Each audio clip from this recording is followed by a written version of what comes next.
Assalamualaikum warahmatullahi wabarakatuh. Bertemu lagi dengan saya Firza Muhammad Alaidrus dengan mata kuliah pengantar filsafat. Kali ini di pertemuan ketiga saya akan membahas di materi tentang pandangan kefilsafatan. Baiklah, dalam materi pandangan kefilsafatan ini akan saya coba bahas beberapa pokok permasalahan yang menyangkut di dalamnya, termasuk tentang filsafat sebagai cara berpikir, filsafat sebagai ilmu, filsafat sebagai pandangan hidup, dan coba sedikit saya uraikan tentang cabang-cabang dari filsafat itu sendiri. Sebelum membahas jauh tentang pandangan kefilsafatan, seperti yang kemarin kita sempat bahas tentang pengertian dari filsafat itu sendiri. Jadi, yang dimaksud dengan filsafat adalah kebenaran tentang segala hasil berpikir.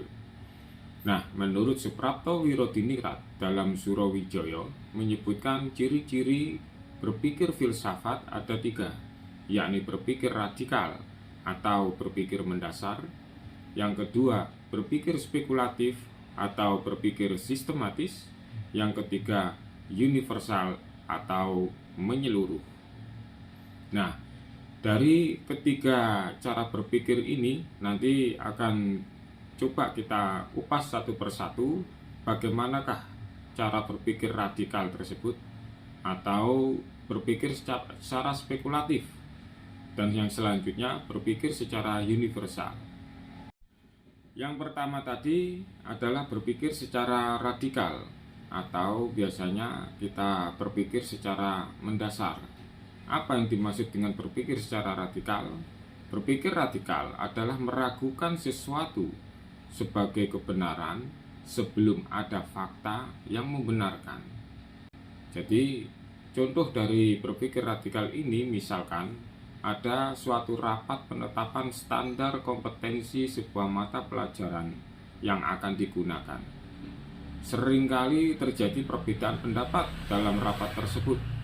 Nah, sehingga tidak mendapat jalan keluar karena perbedaan pendapat yang dilakukan dalam forum tersebut.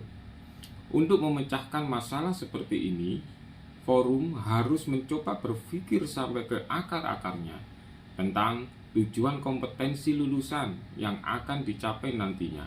Diharapkan dengan berpikir seperti ini akan lebih menyatukan pendapat dan memecahkan masalah, menyamakan persepsi bagaimana tentang pemahaman yang menjadi satu kesatuan, dan untuk menindaklanjuti apa yang seharusnya dilakukan dalam forum tersebut hingga tercapailah suatu pendapat yang bersama atau pendapat yang sama dalam tujuan yang memang itu menjadi tujuan kebersamaannya. Oke, yang pertama tadi berpikir secara radikal, yang kedua berpikir secara spekulatif atau sistematis. Berpikir sistematis ini adalah memisahkan fakta yang diandalkan dengan yang tidak dapat diandalkan. Contohnya, ketika kita melakukan penelitian tindakan kelas untuk meningkatkan prestasi belajar siswa, maka kita harus melaksanakan secara berurutan. Kita harus berpikir tahap demi tahap agar apa yang kita kerjakan itu mencapai tujuan hingga semuanya bisa tercapai dengan baik. Berpikir secara sistematis ini ada kata kunci yang harus kita lakukan, yakni berpikir secara berurutan atau tahap demi tahap. Oke, untuk selanjutnya, suatu misal saat menghadapi masalah yang menyangkut masa depan, seringkali kita dibuat bimbang untuk memilih jalan mana yang akan kita tempuh nantinya.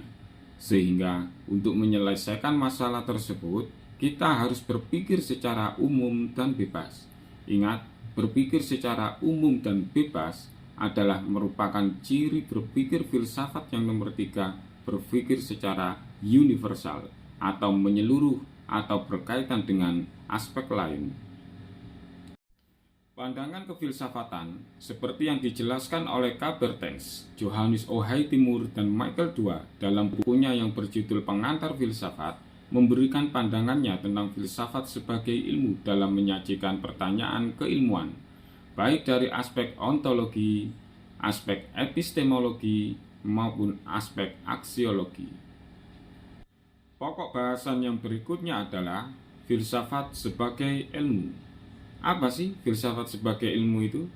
Filsafat sebagai ilmu adalah suatu bidang filsafat yang objek materinya berupa ilmu pengetahuan dalam berbagai jenis dan perwujudannya.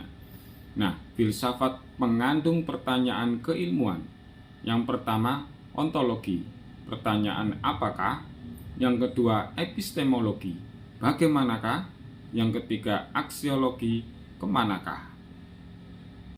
Pertanyaan keilmuan yang pertama tadi adalah apakah? Apakah ini adalah pertanyaan yang menanyakan hakikat sesuatu secara mendalam, yang awalnya tidak tahu dan menjadi tahu. Yang kedua, pertanyaan bagaimanakah? Bagaimanakah merupakan suatu pertanyaan yang menanyakan sifat-sifat yang dapat ditangkap oleh indera dan biasanya bersifat deskriptif. Dan yang ketiga, pertanyaannya adalah kemanakah? Pertanyaan kemanakah ini menghasilkan pengetahuan yang normatif yang dapat dijadikan pedoman menjadi sebuah tradisi. Itu adalah beberapa pertanyaan keilmuan yang menyangkut pada pandangan kefilsafatan. Nah, tiba pada ulasan di pokok pembahasan filsafat sebagai pandangan hidup. Filsafat sebagai pandangan hidup ini tercermin dalam sikap dan cara hidup sebagai dasar tindakan dan menyelesaikan persoalan hidup. Filsafat sebagai pandangan hidup ini bersumber pada kodrat manusia. Yang pertama sebagai makhluk individu, yang kedua sebagai makhluk sosial, dan yang ketiga sebagai makhluk Tuhan. Itu tadi inti dari filsafat sebagai pandangan hidup. Oke, seperti yang sudah saya jelaskan sebelumnya tentang pandangan hidup filsafat. Pandangan hidup filsafat ini memenuhi beberapa unsur, yaitu unsur raka, yang termasuk di dalamnya adalah melahirkan filsafat biologi, unsur jiwa, melahirkan filsafat psikologi, unsur rasa, melahirkan filsafat keindahan atau yang biasa kita kenal sebagai estetika, unsur jiwa raga, melahirkan filsafat antropologi, unsur akal pikiran, melahirkan filsafat berpikir atau logika, unsur kehendak berbuat, melahirkan filsafat tingkah laku yang biasa dikenal sebagai etika, unsur hubungan dengan aspek kehidupan, melahirkan filsafat nilai atau aksiologi, unsur kepercayaan, melahirkan filsafat agama yang dikenal sebagai teologi. Sebagai makhluk sosial pun melahirkan filsafat sosial, sebagai warga negara melahirkan filsafat negara. Itu diantaranya pandangan hidup filsafat. Tiba saatnya kita bahas tentang cabang-cabang filsafat. Cabang filsafat menurut ilmu filsafat itu sendiri diantaranya adalah filsafat sistematis. Filsafat sistematis ini yang menjadi bagiannya adalah logika, metafisika, epistemologi, etika, dan estetika. Terus filsafat khusus. Filsafat khusus ini yang menjadi bagian diantaranya adalah filsafat pendidikan, filsafat sejarah, filsafat bahasa, filsafat hukum, filsafat politik, dan filsafat agama. Yang berikutnya filsafat keilmuan, yang termasuk di antara filsafat keilmuan adalah filsafat psikologi, filsafat matematika, filsafat biologi, filsafat linguistik, filsafat ilmu-ilmu sosial. Itu beberapa di antaranya adalah cabang filsafat menurut ilmu filsafat. Sedangkan cabang filsafat secara umum, cabang filsafat secara umum ini terbagi menjadi filsafat tentang pengetahuan. Filsafat tentang pengetahuan yang termasuk diantaranya adalah logika, epistemologi, etika, estetika, dan kritik ilmu. Yang selanjutnya filsafat tentang kenyataan. yang termasuk diantaranya adalah ontologi, teologi, kosmologi, dan sejarah filsafat. Itu beberapa diantaranya yang menjadi bagian dari cabang filsafat secara umum. Jadi, kesimpulan pada materi pandangan kefilsafatan yang telah kita bahas adalah pandangan kefilsafatan bisa menjadi dasar atau landasan ilmu bagi manusia untuk mencari suatu kebenaran dan bukan berdasarkan pada sebuah pembenaran. Baiklah, usai sudah penjelasan yang saya sampaikan tentang materi pandangan kefilsafatan. Terima kasih dan mohon maaf yang sebesar-besarnya apabila terdapat kekeliruan atau kesalahan dari saya, baik yang sengaja maupun yang tidak saya sengaja. Wassalamualaikum warahmatullahi wabarakatuh.